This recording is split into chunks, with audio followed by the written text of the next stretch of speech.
of President Xi Jinping, different regions, different government agencies have coordinated their efforts in promoting economic development.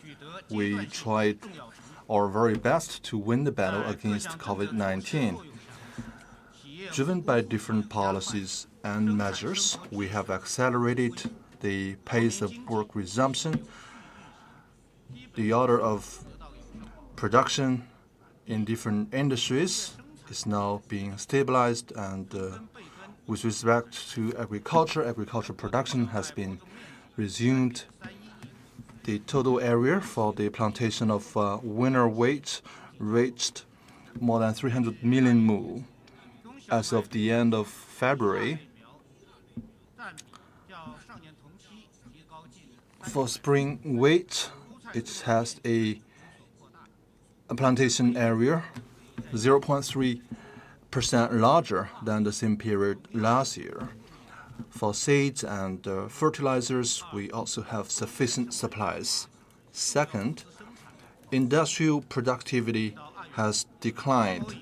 From January to February, industrial enterprises above designated sites registered an added value of 3% lower than last year.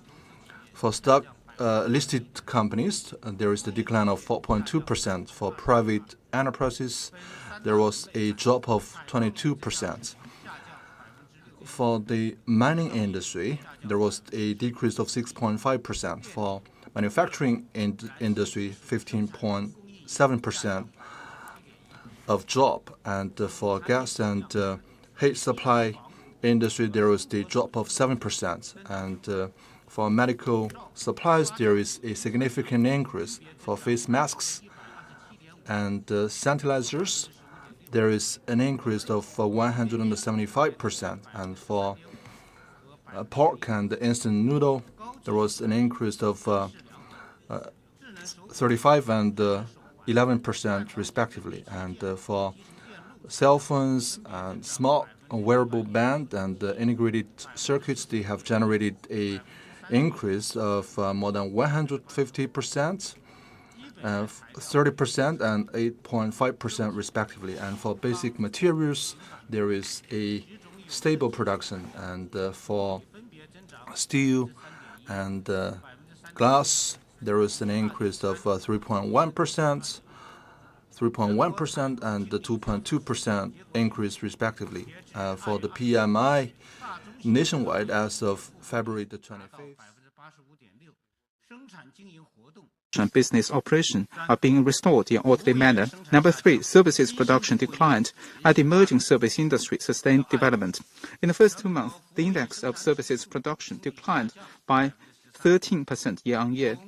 Specifically, financial services grew 4.5%, and information transmission, software, and IT services grew 3.8%, while other industries declined by varying degrees.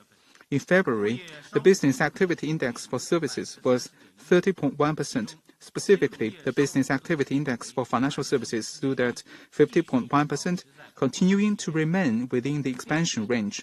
The business activity index for sectors like telecom and internet software reached 43.3% and 41.4%. 13.2 and 11.3 percentage points higher than the business activity index for services, demonstrating a noticeably better performance than the service industry as a whole.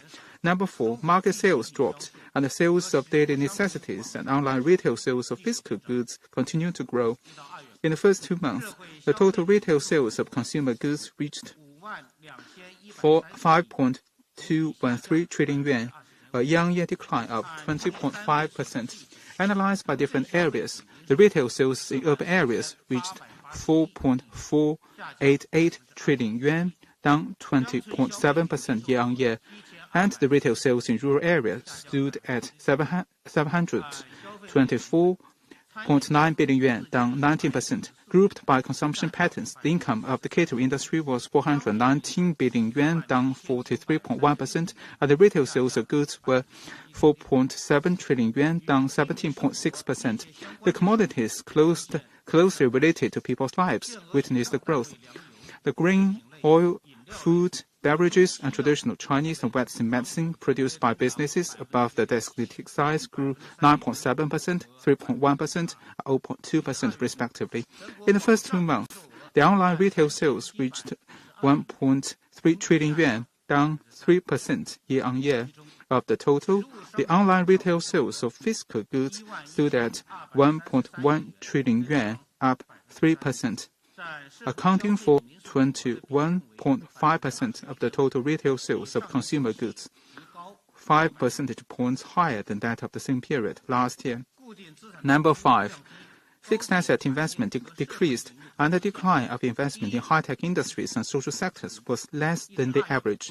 In the first 2 months, fixed asset investment was 3.3 trillion yuan, down 24.5% year-on-year. Specifically, the investment in infrastructure down 30.3%, manufacturing sector down 31.5%, retail estate development investment down 16.3%.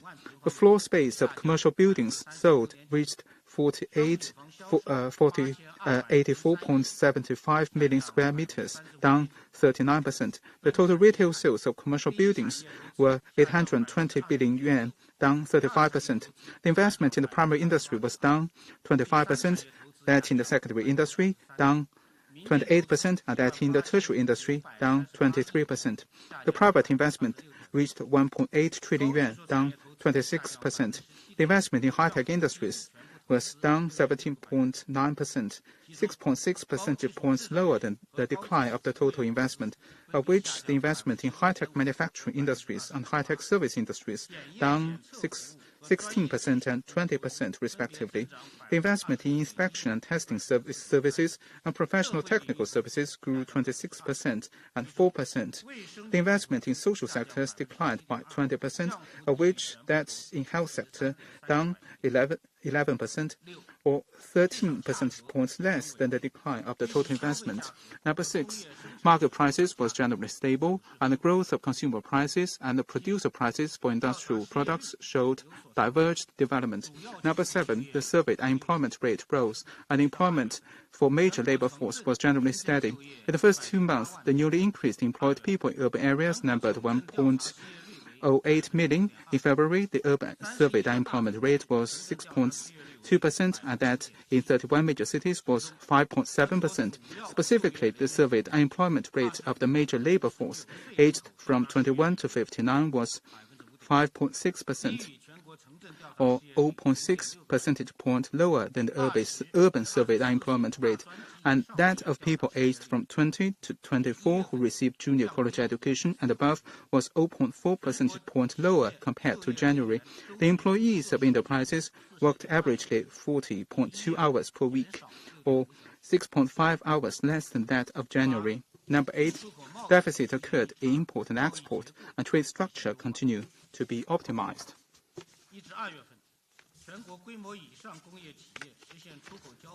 In the first 2 months, the total value of imports and exports was 4 trillion yuan. The economic development in the first 2 months was affected by the outbreak of COVID-19. However, from a comprehensive perspective, the impact of the epidemic is short-term, external, and manageable. At present, the virus spread has been basically curbed, and the outlook for epidemic prevention and control is getting positive. The people's basic livelihoods are ensured. The overall situation of society is stable, and the economic fundamentals for long-term sound economic development and the upward trajectory remain unchanged. For the next step, under the guidance of Xi Jinping's thought on socialism with Chinese characteristics for a new era, we must fully implement the policies and plans made by the CPC Central Committee and State Council, coordinate efforts to advance both epidemic control and economic and social development. We must make every effort to control the epidemic with attention paid to every detail and take a region-specific tier shared, category-based and phased approach to orderly resume work and production. We will work on orderly flow of human, financial and material resources, good alignment of production, supply and distribution, and unimpeded trade both at home and abroad. Formulate corresponding macro-regulation policies to mitigate the epidemic impact, unleash the vitality and potential of micro-entities, minimize the loss caused by the epidemic, and strive to restore economic and social order in a bid to promote the steady and sound development of the economy. Thank you. Now the floor is open.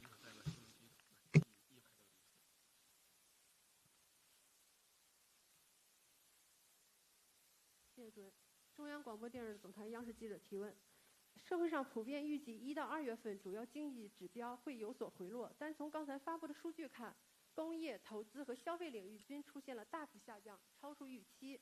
在这种情况下，为什么说国民经济受到了疫情的冲击？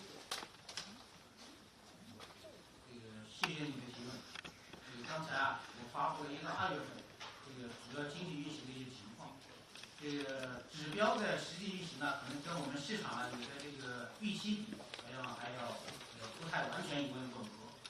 我们讲就是新冠疫情爆发以来，为了保护人民群众的生命安全和身体健康，在党中央的坚强领导下，我们全国上下齐心协力，打好疫情防控的阻击战。应该说，疫情防控已经取得了阶段性的重要成果，这来自于。那么从刚才的数据来看，疫情确实对当前经济运行造成了比较大的冲击。但是我们仔细的分析一下，可以发现，疫情对当前中国经济的这种影响，还是一个短期的，也是外在的，它不会改变中国经济长期向好的这种基本面，也不会改变中国经济内在向上的这种发展势头。所以说，疫情对中国经济应该说是应该说是较好的度过了冲击，或者说疫情对中国经济的影响，短期来看总体是可控的。说为什么这么说呢？我想可以从几个角度来看。第一，生产需求体量可观，超大规模经济的优势没有改变。我们讲2019年，我们中国的经济总量接近100万亿人民币。人均的 GDP 超过1万美元，主要工业品的产品产量连续多年保持世界第一，这为我们应对突发事件提供了坚强的物质保障。今年1到2月份，尽管疫情冲击比较严重，但是我们一些主要的生产指标的规模体量还是非常可观。你看，我们规模以上工业的总产值1到2月份仍然达到了11.5万亿。我们社会消费品零售总额超过了5.2万亿元，完成了固定资产投资超过了3.3万亿元，所以规模体量还是相当可观的。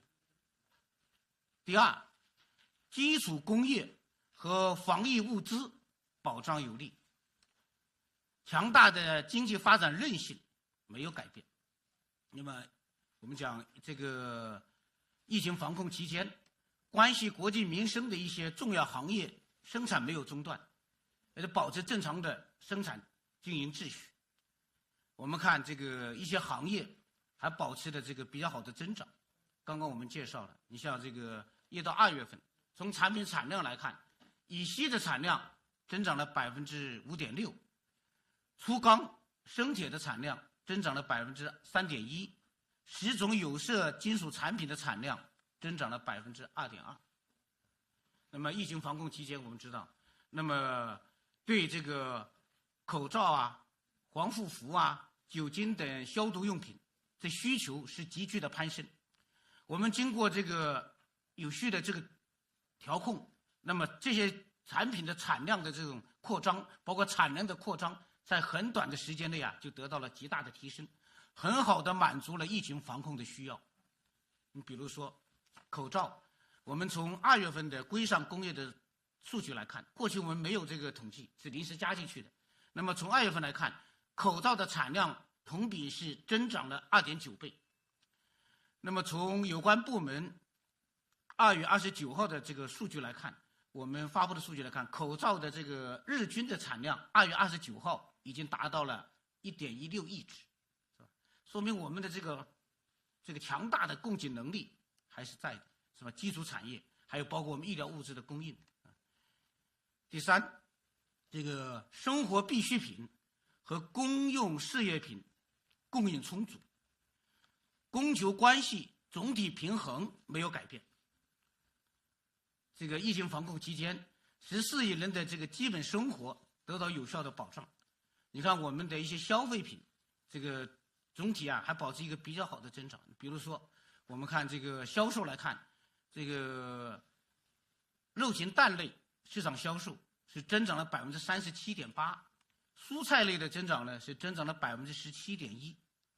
如果从产品产量来看，像冻肉还有这个方便面，它的这种增长是在2位数的增长所以这个还有疫情防控期间，我们的通信包括互联网，包括我们的水电气等公用事业运转正常，比较好的满足了居民的这个生活需求。所以疫情防控期间，整个的这个我们讲物质的供应基本生活品的保障比较有利，物价总体平稳，社会经济大局的稳定，所以这样来之不易。第四呢，就是互联网经济发展良好，这个新动能较快成长的态势没有改变。应该说，这个整个疫情防控期间，互联网的这种作用发挥的相当好，包括我们疫情的防控、物资的调配、消费品的这个传递，还有我们网络的这个在线的教育、在线的这个问诊的远程问诊，还有包括我们的文化娱乐的消费等等，很好的保障了这些情况，所以非常好。然后呢，与互联网相关的一些行业增长不错。如果从这个市场销售来看，那么网上零售是增长了3%，网上商品零售占整个商品零售总额的比重达到了21.5%，比上年同期提高了5个百分点。一些技术含量比较高的产品还是在逆势增长。你比如我们刚刚讲到了这个3D 打印，是吧？3D 打印这些设备，还包括这个智能手表，那增长都是在100%以上。还有我们这个单晶硅、多晶硅的这个产量的增长，也都在45%和35%左右，是吧？所以新产品还是比较快的增长。所以我们讲尽管疫情对我们造成了一些短期的冲击，但是新兴动能加快成长的这样一种势头并没有改变。这是第4个方面。第5个方面，我觉得就是我们的宏观调控这个对冲政策有利有为，这个完成全年目标的信心没有改变。我们讲这个近期中央这个出台了一系列这个政策措施，那么支持疫情防控，支持推动复产复工，推动什么包括这个支持企业的这个渡过难关，发展生产等等。那么这个效果在不断的显现。那么这个下一步，我们想这个疫情防控的这种任务仍然还是比较艰巨，特别是疫情在国外，在这个应该说是扩散的势头还比较快，所以这也是，所以我们讲，一方面我们要继续巩固疫情防控的积极成果，同时还要加强疫情防控的国际合作，在这个基础上呢，还要有序的推进这个全产业链的这种协同复工复产，加快正常生产生活秩序的恢复，同时要进一步加大宏观政策的这种对冲的力度，这个对冲我们疫情的影响和外部的风险挑战，是吧？使我们的这个经济这个运行能够平稳健康，这个要坚决打赢这个3大攻坚战，这个努力完成全年的发展目标任务。谢谢。好，我们继续提问。那第3排那个外国记者，第3排。谢谢。彭博新闻社的记者。I have 2 questions. Firstly, what is your forecast for first quarter GDP? Do you expect that to be negative? And will that continue into the second quarter, considering what is happening globally now in the US, in Europe, and elsewhere? My second question is, do you expect the jobless rate to continue rising? What will the government do to try and bring that down and to decrease unemployment in China? Thank you. 我是彭博社记者，有2个问题。第一个问题是，您对第一季度 GDP 增长的预期是多少？会不会出现负增长？那么这种趋势会不会延续到第2季度？因为现在美国、欧洲以及其他国家的情况并不好，因此呢，这种负面的趋势会不会持续到第2季度？这是第一个问题。第二个问题就是失业率会不会持续攀升？那么政府会不会采取举措来降低失业率？谢谢。好，谢谢你的这2个问题。就第一，就是关于1季度这个增长情况。我们讲，刚刚我介绍的是1到2月份主要指标的情况。那么1季度的情况因为1到2月份已经出来了，所以呢，主要取决于3月份的情况，是吧？那么从2月中下旬以来，就中央在统筹疫情防控和这个经济社会发展以后，我们企业的这个复工复产的进度在加快的推进。所以我们讲这个3月份应该说跟1到2月份比，应该会有一个比较明显的起色，这是一个基本的判断。第二一个呢，就是3月份的这个在整个1季度里头，3月份经济总量的这个比重大概占到40%，那么1、2月份呢大概占60%，3月份的比重要高一点，而且3月份 percent of the first quarter. So in March, it will go slightly better than the first 2 months. With respect to the economic growth rate, we will not know until this time next month.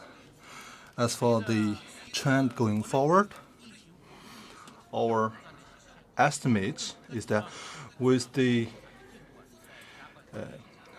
battle constantly being mitigated, and with the social and production orders being stabilized, we expect that the impacts from the COVID-19 in the second quarter will be lessened, and there will be more economic dynamism released in the second quarter. And for the second half of this year, driven by our policies and stimulus measures, we hope that these measures can be very effective in the second half of this year. So by that time, our economy will be normalized and it will register steady development. And for the second question that you asked, from January to February, the unemployment rate has increased, and in February it reached 6.2%. In the first month, it stood at 5.3%. So the main reason is, of course, the epidemic. And after the outbreak of the epidemic, there is a disturbance over the normal operation of the enterprises. And how do we calculate the unemployment?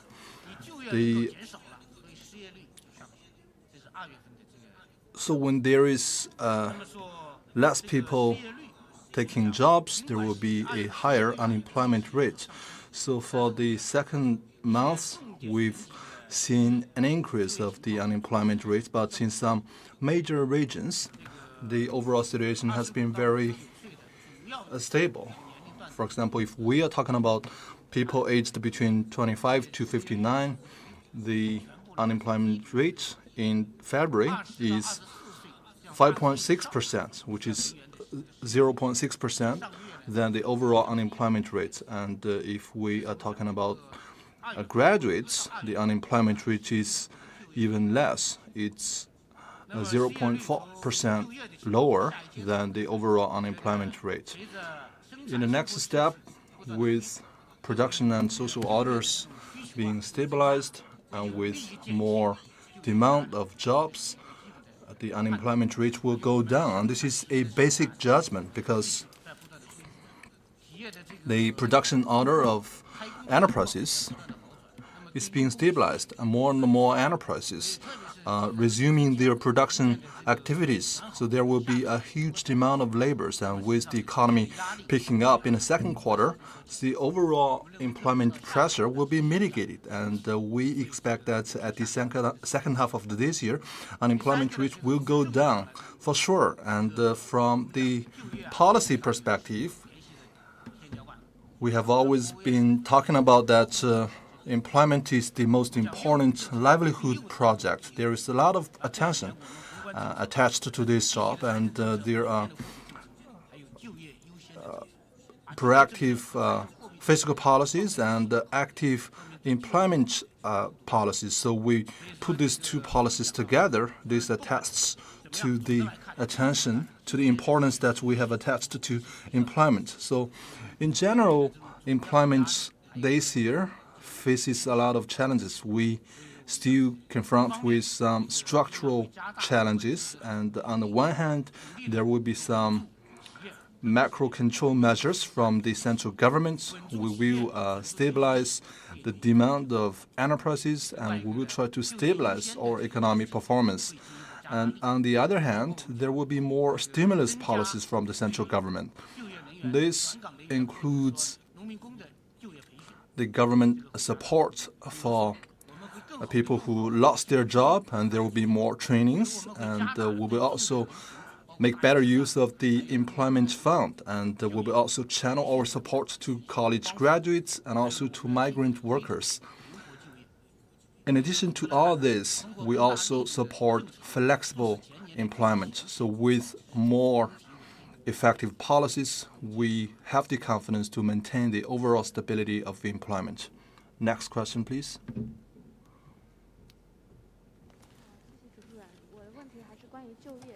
Thank you very much. My question is still about employment. In January and February, there is a decline in imports and exports. How will that affect employment? I'm from CNBC. Thank you very much. This is another question about employment. From this point of time, there is some severe blows to enterprises, in particular small and medium enterprises. And for this year, we're going to have 8.74 million college graduates, which is a record high. And from this year, for this point of time, although we have claimed some sort of victory against the COVID-19, but there is a growing number of cases overseas, and there is changes in the global markets, and for example, the financial markets and also the prices of commodities globally. And the world economic developments will slow down this year, and there will be some impact over China's economy. So we have to admit that there is downturn pressure in economy. And although we are about to win the fight, we are about to recover all the production activities, and for the second half of this year, we will try to accelerate the pace of recovery, and there will be a string of stimulus and macro control measures for the second half of this year. So we hope that by the second half of this year, we're going to reduce the unemployment rates, and we're going to pick up in terms of economic development. Thank you.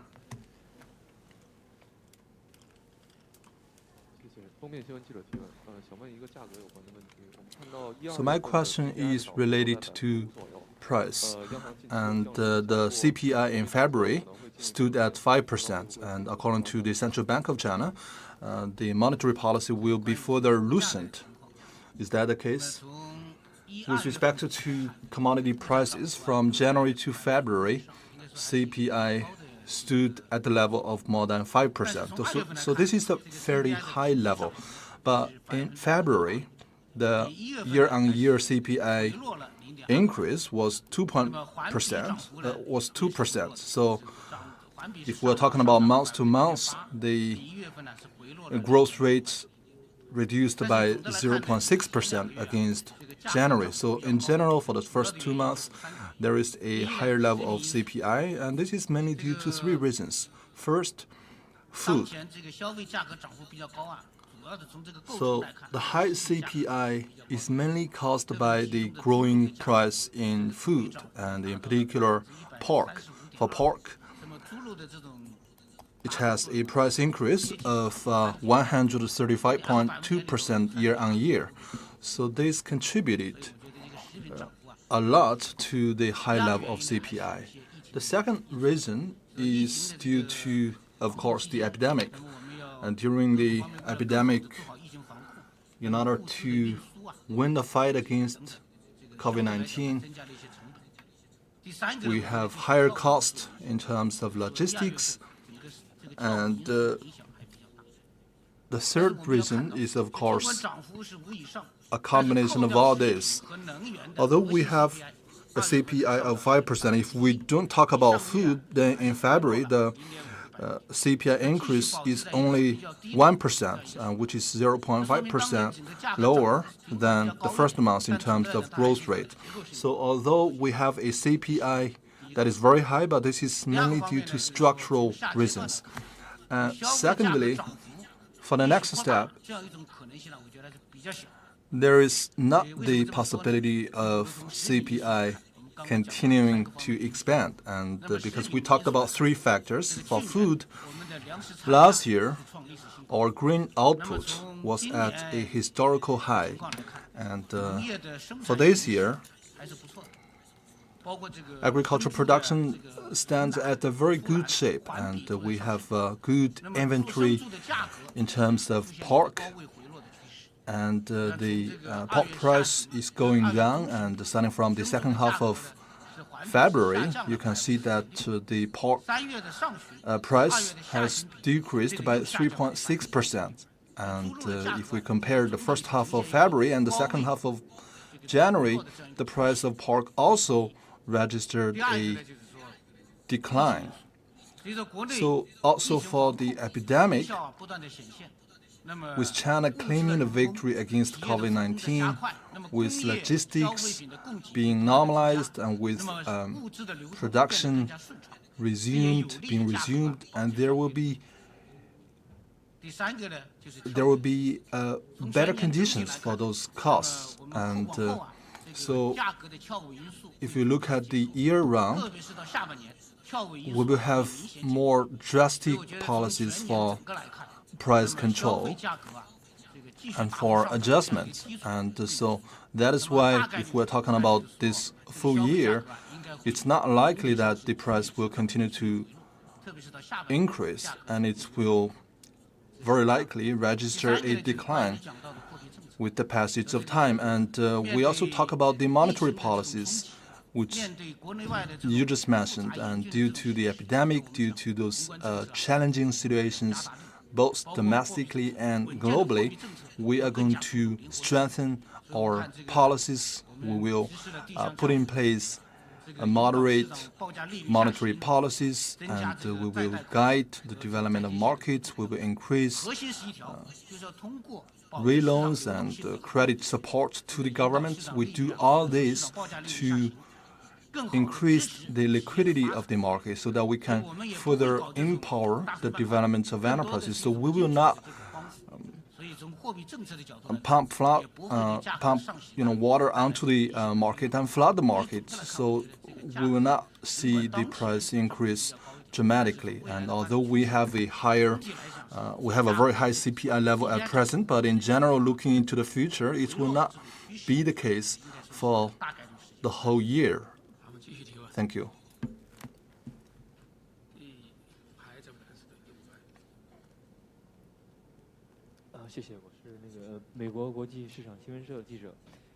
I'm with U.S. International Market News Agency, and so the epidemic was at the peak in February. So can you give us a broad projection about the economic growth rate in February? And my second part of the question is that as we are delaying the annual 2 sessions, and when we're going to have a target for this year's economic growth. Thank you. So from January to February, in order to avoid the factors of the Spring Festival, so for January and February, we tend to combine all those factors. And because the Spring Festival took place sometimes in January, sometimes in February, so if we take into consideration the Spring Festival, then there will be drastic fluctuations. So that is why we tend to put together January and February. And if you look at January of this year, in particular, the economic performance prior to January the 30th, the economic performance was fairly robust and sound. And so since the outbreak, in order to win the war against COVID-19, we have seen dramatic influences from the epidemic, of course. And for February, since we have launched the war against the epidemic, and with more enterprises resuming their production, and with the social order being normalized, and the situation is actually picking up. So in general, in February, we had more impact from the epidemic than January. But in general, we are resuming our social order and industrial operation, and for the resumption rates of enterprises above designated sizes, of course, there are different calibers, and there is also an insufficiency of survey samples. But between 12th and the 29th of February, there were 3 surveys by the National Bureau of Statistics. As of the end of February, industrial enterprises above designated sizes have registered a increase of 19.8% in terms of work resumption rates. And according to some ministries, the work resumption rate reached 95% for industrial enterprises above designated sites. So it's a very good situation. But we have to admit that there is growing challenges from overseas, and there is, of course, a growing of uncertainties. So we have to further stabilize the industrial productions, social order, and we are also going to step up with international collaboration on COVID-19 control. And we need to play our role as a big country and to help those countries in need. And so for March and also for the second quarter, the work resumption rates will be further picked up. And also as for the economic growth target this year, because normally at the annual 2 sessions, we put forward the economic growth targets. We do so each year.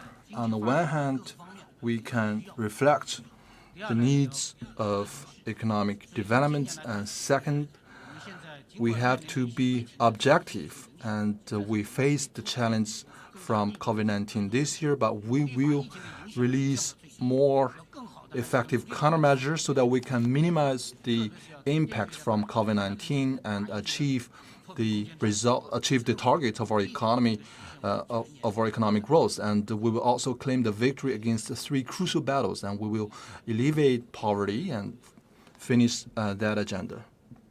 Next question, please. I'm with Phoenix TV. So you said that we're going to achieve the economic growth targets. And what are those targets? And does that refer to the doubling our GDP by 2020? And so what are the specific targets that you were talking about? So thank you very much for your question. You actually asked 2 questions. The first is about the building of a well-off society.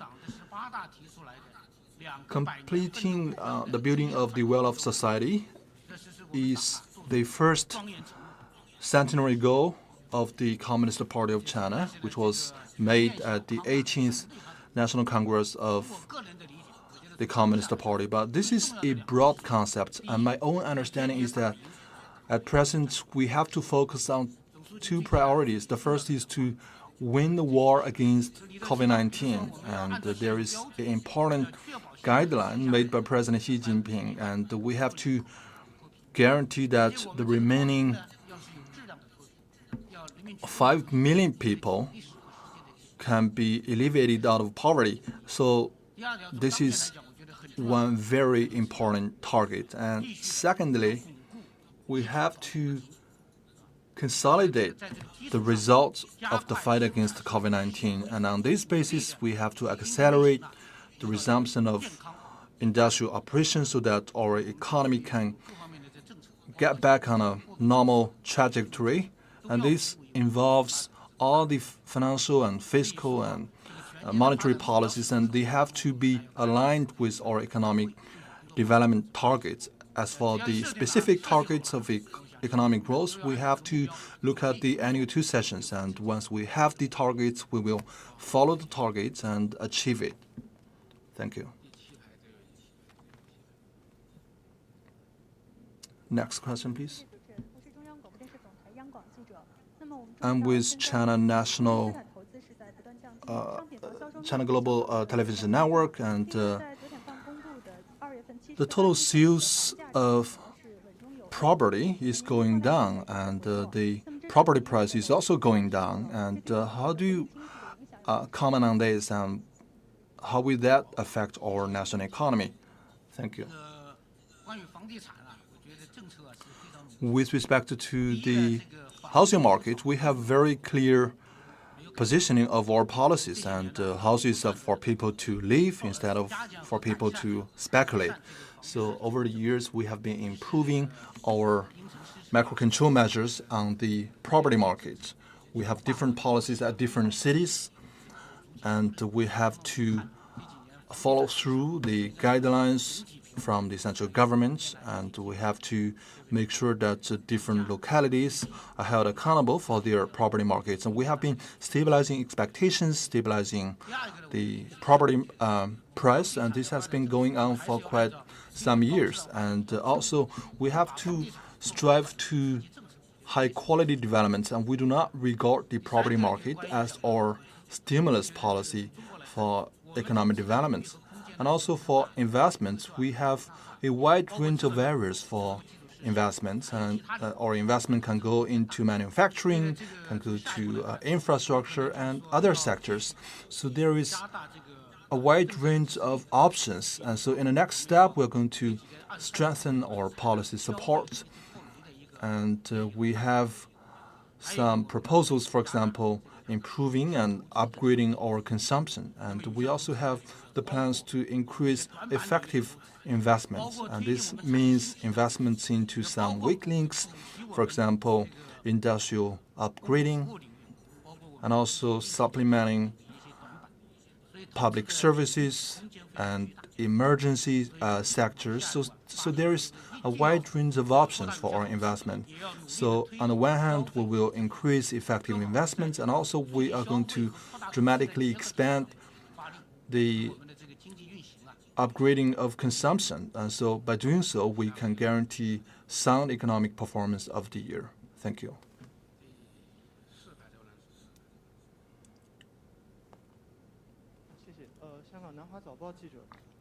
I'm with South China Morning Post. Everybody is talking about 5G and internet, the new infrastructure investments, and what is your take and the response to this phenomenon, and what is the general scale of investment in new infrastructure investment? So there is a lot of discussion online recently about this, and you're basically talking about the policy direction for our next step. And I think we have introduced some measures to support and bail out some enterprises. And in order to counter the impact from COVID-19, in the next step, we are going to strengthen our macro control measures. This includes that the proactive fiscal policies will become more proactive, and the moderate monetary policies will be further strengthened. So this is the basic tone. And as for financial policies, we're going to mitigate the burden of enterprises. We're going to reduce tax for enterprises, and we already reduced the tax by big margin, but in the next few years, we're going to further reduce their fees and burdens. And the same goes to monetary policies. We have to alleviate our enterprises out of their difficulties, and we have to reduce the cost of credit for enterprises.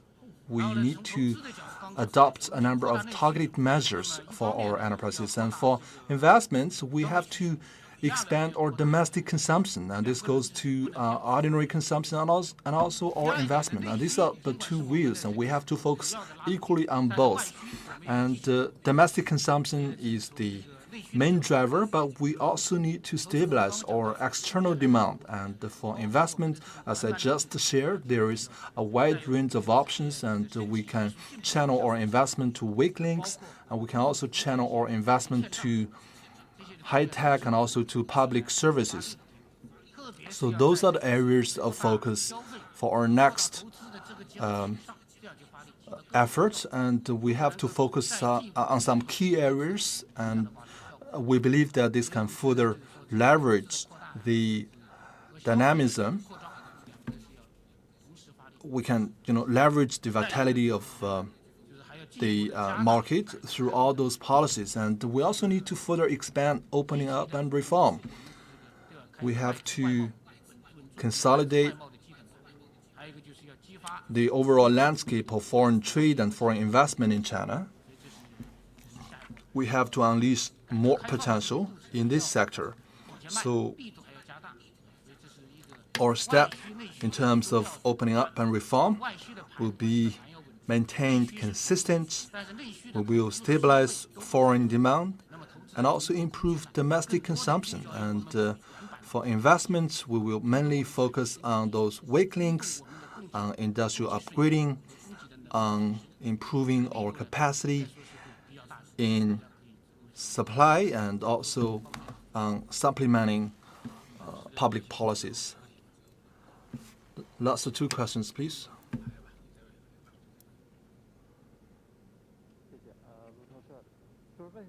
I'm with Reuters. So unemployment increased in February, and this affects the income of people. And how will that affect domestic consumption? And also, the deficit rate, is it likely go to a level of more than 3%? For unemployment rate in February increased. And as we have shared, this is mainly caused by epidemic. Because of the epidemic, there is a shrinking demand of labors from enterprises. But this is only temporary, and with the pace accelerating for work resumption, there will be more demand. And so, but because of the epidemic in general, for 2020, the unemployment rate will increase. And because of this, we will have some negative impact on people's income. And this is within our projection. But starting from February and starting from March, with more enterprises resuming their production and activities, and when entering into the second half of this year, people's income will dramatically increase. And with respect to fiscal deficit rate, I can tell you in general that China's government enjoys a fairly low deficit rate. And so for the next step, we will reduce tax and burdens for enterprises so that they can be bailed out and they can get over this difficulty immediately. And we are also going to introduce a fiscal policy. And so, given all this, the deficit rates of the government will be very low. And because we own a lot of assets, and some of the assets, they have very high level of productivity, of profitability. So, next question, please. I'm with Dagong newspaper and the Wenhui newspaper of Hong Kong. So to achieve our economic targets, we have to to double our GDP in 2020 against 2010, we have to grow our economy by 9% this year. Is this likely in this year? You said that we have to stabilize domestic consumption and also stabilize foreign demand. And with the epidemic going to other countries and with the epidemic rising in a lot of countries, so how will they handle this? So there are actually two questions. And with respect to doubling our GDP, I think the core of your question is about the economic growth this year. So for this year, we face a lot of adverse challenges.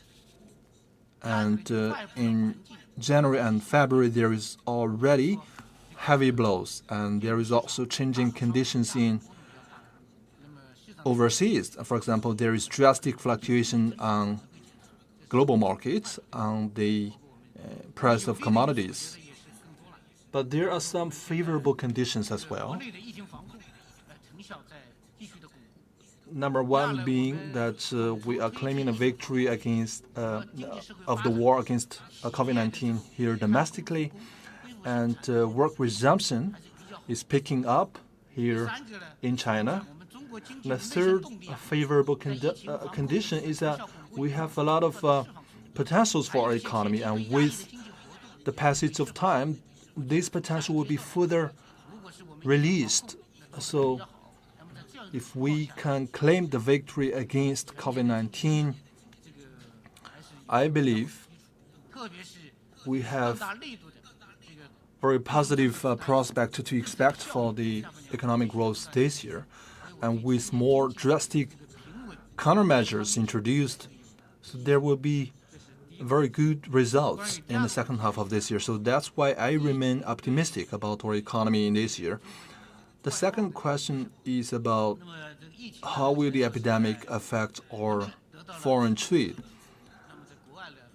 The epidemic has been contained here domestically, but it's growing and spreading fast overseas, and this will definitely deal a blow to our foreign trade, and we have to stick to the following measures. First, focus our attention on the war against COVID-19.